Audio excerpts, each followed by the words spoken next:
In this video, we're going to look at pulley questions. Let's take an example. Two particles P and Q have masses 3m and 5m respectively. They are connected by a light inextensible string, which passes over a small, smooth, light pulley fixed at the edge of a rough, horizontal table. Particle P lies on the table and particle Q hangs freely below the pulley, as shown in figure 4. The coefficient of friction between P and the table is 0.6. The system is released from rest with the string taut for the period before Q hits the floor or P reaches the pulley. Write down an equation of motion for each particle separately, and we need to work out in terms of g the acceleration. So we're going to do first of all is, for a question like this, is to first of all draw our forces. So we've got the weight coming down, which is 3mg. We've got a normal reaction because the particle is in contact with the table. We've got friction involved, opposing motion, which is 0.6 r. We've got the weight of this particle, 5mg. And then our tension, which moves away from the particle, like so. So here we've got all our forces. We also need to draw in the direction of acceleration. So let's draw in the direction of acceleration as well. So now we're in a position to resolve. So for particle P, I'm going to resolve vertically. So it's not moving vertically, so I'm going to say that r minus 3mg is equal to 0. So we can say that r equals to 3mg. So again, considering particle P, we're going to resolve towards the right because the particle is moving towards the right. We always resolve in the direction of motion. So it's going to be T minus 0.6 r equals to the mass, which is 3m times a. So we could write that as T minus 0.6 times, we know what r is, it's 3mg. Now that's equal to 3ma. So I get T minus 1.8 mg equals to 3ma. Now we're going to consider particle Q now, and we're going to resolve down because it's going downwards. So it's going to be 5mg minus T equals to 5ma. So we've got a positive T and a minus T, so we can add both equations to cancel out the T's from the simultaneous equations. So we're going to get 5 minus 1.8 is going to give me 3.2 mg, and then that's going to give me 8 ma. Now the m's will cancel out here, so I'm going to cross them out, and what we end up with is 3.2g equals to 8a. So 3.2g divided by 8 equals a. Then we can use our calculator to simplify that down. Remember, we need to leave our answer in terms of g. So I'm just on my calculator, I'm just going to do 3.2 divided by 8. And press equals, and I get 2/5 as a nice fraction. So it'll be 2g over 5 meter per second squared is the acceleration. Then it says, part C, find the tension in the string. So I'm going to use the first equation, T minus 1.8 mg equals to 3ma. Now we know what A is, so it's T minus 1.8 mg equals to 3m times the value of A, which is 2g over 5. And then we can now simplify this down to give me T minus 1.8 mg equals to 6 mg over 5. So T is 1.8 mg plus 6 mg over 5. So we can simplify this down. So I'm just going to do 1.8 plus 6 over 5.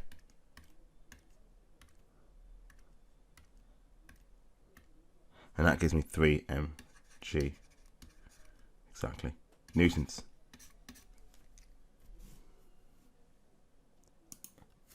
Now, the last part of the question says, when Q has moved a distance h, it hits the floor, and the string becomes slack.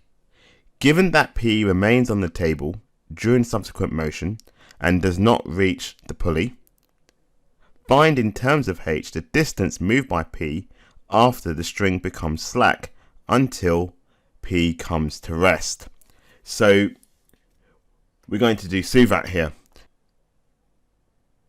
What we need to do first is work out the final velocity of Q as it hits the ground. So let's do that first. So we're going to do a SUVAT. So for the last part, so we're going to do for Q, we're going to do a SUVAT here. Now, we know it starts from rest. We don't know the final velocity. We know it moves a distance of h, so the displacement is h. Now we need to go back and write down the original acceleration that we just worked out, which is 2g over 5. So a is 2g over 5. So the SUVAT equation we're going to use is v squared equals to u squared plus 2as. So we're going to say v squared is going to be 0 squared plus 2 times 2g over 5. Now s is h, so v squared is 4gh over 5. Now v is the square root of all of this, so it's root 4gh over 5. Final velocity of Q, so I'm going to write VQ there to remind us this is the final velocity of Q. Now this will now become the initial velocity of P. So I'm going to say that for P now, we need to work out the new acceleration because it's slack and tension doesn't exist anymore. So let's do that first. So that's going to be, if we go back to our diagram, we can see that tension is no longer involved. So we're going to have 0.6 times R. So let's write that down. 0.6 times R. Now it's the opposite, so it's minus because it's trying to go towards the right and the friction is going towards the left, so it's got to do minus 0.6 R. Now that's going to be equal to 3 MA because tension doesn't exist anymore because it's slack. So this is equal to 3 MA.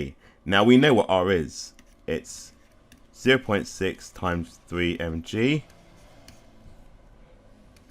This equals to 3 MA. So what I'm going to do here is simply cancel out the 3 M's. So we end up with minus 0.6 g equals to A. So now we've got the new acceleration of P.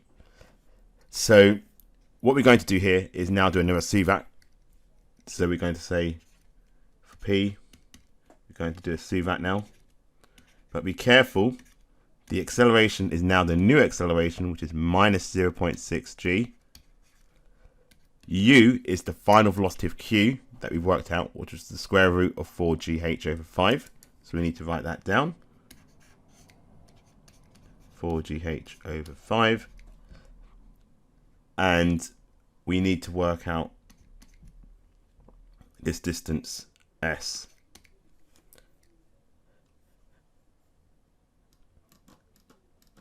Now they also tell us in the question that P comes to rest. So we need to also add in that V is 0. So now we can use V squared equals to U squared plus 2AS. So we can say 0 squared is equal to, we square all of u, so we just get 4gh over 5, square root's gone, plus 2 times minus 0.6g times s. So we can bring that on the other side, so we get 1.2 gs equals to 4gh over 5. And then the g's will cancel out, just cross out the g's. So it's going to be s is 4h over 5 divided by 1.2. Do that on our calculator. So I'm just going to do 4/5 divided by 1.2. And that gives me 2/3. So I get 2/3 of h meters. Here's a question for you to try. You can pause the video. When you're done, I will go through my work solution. Okay, welcome back. So this question says two particles A and B of mass 3m and 7m respectively are connected by a light inextensible string. Particle A is placed on a rough horizontal table and the coefficient of friction between A and the table is 1/3. The string passes over a small smooth pulley P fixed at the edge of the table and B hangs freely below P. The particles are released from rest with both sections of the string taut and B at a distance h above the ground, as shown in figure 6. For the period before B hits the ground, state which information above implies that the magnitudes of the accelerations of the two particles are the same. So for that, we're going to say that it's because the string is inextensible. So the string is inextensible.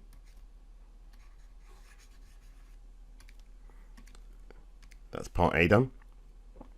Then part B says to write down equation of motion for each particle and find the acceleration of each particle. So we need to draw our forces. So we've got a normal reaction here because it's in contact with the table, with the weight 3mg, then friction, which is opposing motion, which we know that the coefficient of friction is 1/3, so it's 1/3 of r. The tension, moving away from the particle. Then for B, tension and the weight coming down to 7mg. And we need to also put our direction of acceleration. So we've done our diagram correctly. So now we need to form the equations. So let's do A first. So let's resolve vertically. So by resolving vertically, we get that r minus 3mg equals 0. So we can say r equals 3mg. Then we're going to resolve towards the right for particle A. So resolving towards the right because it's moving. We have to use F equals ma. So we're going to say T minus 1/3 of r equals to 3ma. Now we know what r is. R is 3mg, so it's 1/3 of 3mg equals to 3ma. And then we can simplify this down to be T minus mg equals to 3ma as our first equation. So going back to our diagram, we now need to resolve for particle B. So I'm going to say particle B. Now particle B, if we go back to our diagram, is going downwards. So we're going to resolve in the downward motion. So resolving down. So what's going down on the diagram? That's the force 7mg. So it's going to be 7mg minus T. And that's going to be equal to 7ma. So I can add both equations together. So positive T minus T will cancel out. 7mg minus mg will give me 6mg. Then we get 3 ma plus 7 ma is 10 ma.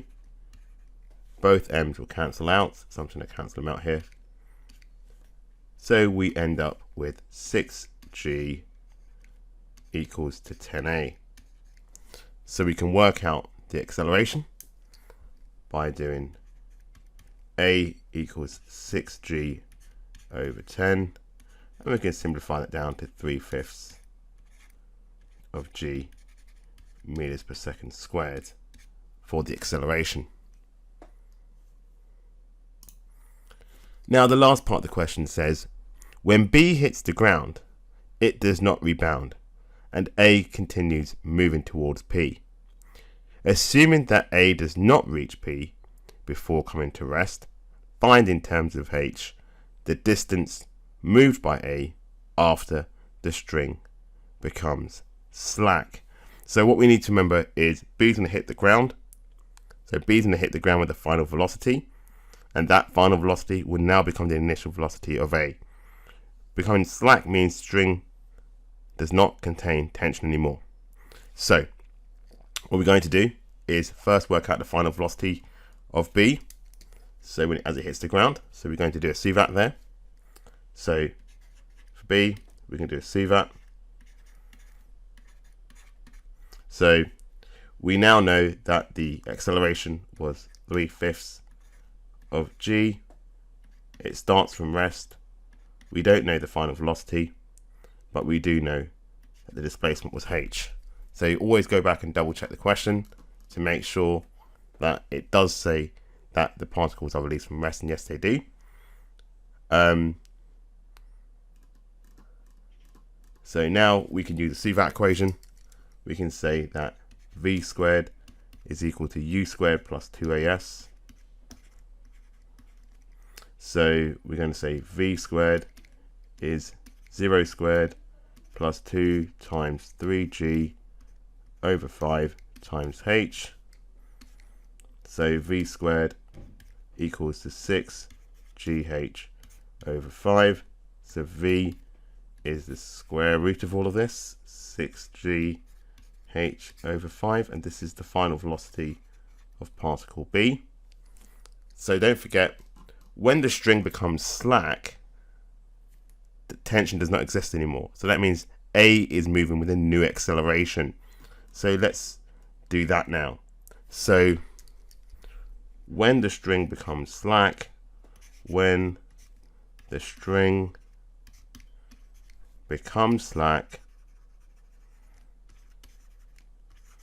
I'm going to say tension equals 0. So we need a new acceleration for particle A. So we can say, right, so the only thing we've got is the friction, which would be a minus of 1/3 of r. Now we know that's mg, so that's going to be minus 1/3 of r equals to 3 ma. Now we know r is 3 mg, so I'm going to substitute that in. And then what I'm going to do is just cancel the 3 m's on both sides. So we get that minus 1/3 of g is the new acceleration. So now we can do a CVAT for particle A. So we can do a CVAT again, but this time being careful that the acceleration is now minus 1/3 of g, the new acceleration. Don't forget that the final velocity of B we worked out, which is the square root of 6gh over 5, will now become the initial velocity of A. So we can write that in. So that's going to be the square root of 6gh over 5. So, now in the question they say that A does come to rest. So that means that V must be 0. And we're trying to work out the distance. So we're going to say V squared is u squared plus 2as. So we can say that 0 is equal to, we square this, we're just going to get 6gh over 5 plus 2 times minus the third of g times s. So we're going to get 6gh over 5 minus 2gs over 3. So we get 2gs over 3 equals 6gh over 5. So what I'm going to do here is start cancelling down. So the g's will cancel out, the 2 cancels out with the 6 to give me a 3. So I end up with a third of s equals to 3h over 5. So s is going to be 3h over 5 divided by a third. So that's going to be 3h over 5 times 3 over 1. So I get s is 9h over 5 meters.